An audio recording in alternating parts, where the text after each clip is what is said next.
বাংলা শিল্পী পক্ষের প্রথম জেলা প্রতিনিধি সম্মেলনে সকলকে স্বাগত জানাই।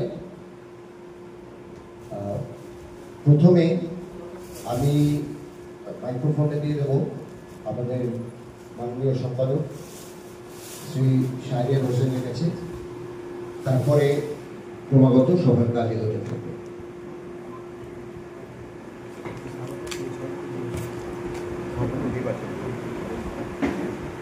সভায় উপস্থিত বিভিন্ন জেলার বাংলা শিল্পী পক্ষের জেলা প্রতিনিধিবৃন্দ,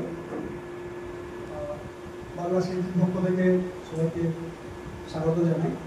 তো সভা শুরুর আগে আমাদের প্রথমে যেটা করতে হয়, সভার একটু সভাপতি নির্বাচন। তো বাংলা শিল্পী পক্ষের অধিকর্তা শ্রী প্রভাত চক্রবর্তীর নাম আমি আজকের সভার সভাপতি হিসেবে প্রস্তাব করেছি। আমি এই প্রস্তাব সমর্থন করছি। তো আমাদের আজকে সভা বিভিন্ন কারণে একটু ছোট হয়ে গেছে, আরো একটু বড় হওয়ার কথা ছিল। এখন আমি সভাপতির হাতে মাইক্রোফোন তুলে দিচ্ছি সভার কাজ পরিচালনা করার জন্য। প্রথমেই যেহেতু আমরা অনেকটা দেরিতে শুরু করছি, তার জন্য ক্ষমা প্রার্থী।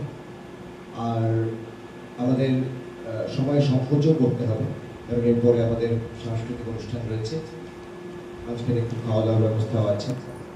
তো যেটা সরাসরি আমি বলতে চাইব সেটা হচ্ছে যে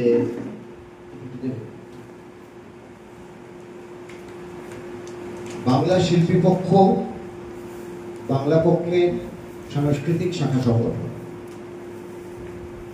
বাংলা পক্ষের লক্ষ্য উদ্দেশ্য এটা আশা করি এখানে উপস্থিত সকলেই অবগত, কিন্তু বাংলা শিল্পী পক্ষের লক্ষ্য উদ্দেশ্য ইত্যাদি বাংলা পক্ষের লক্ষ্য উদ্দেশ্য থেকে কিছুটা ভিন্ন। আচ্ছা।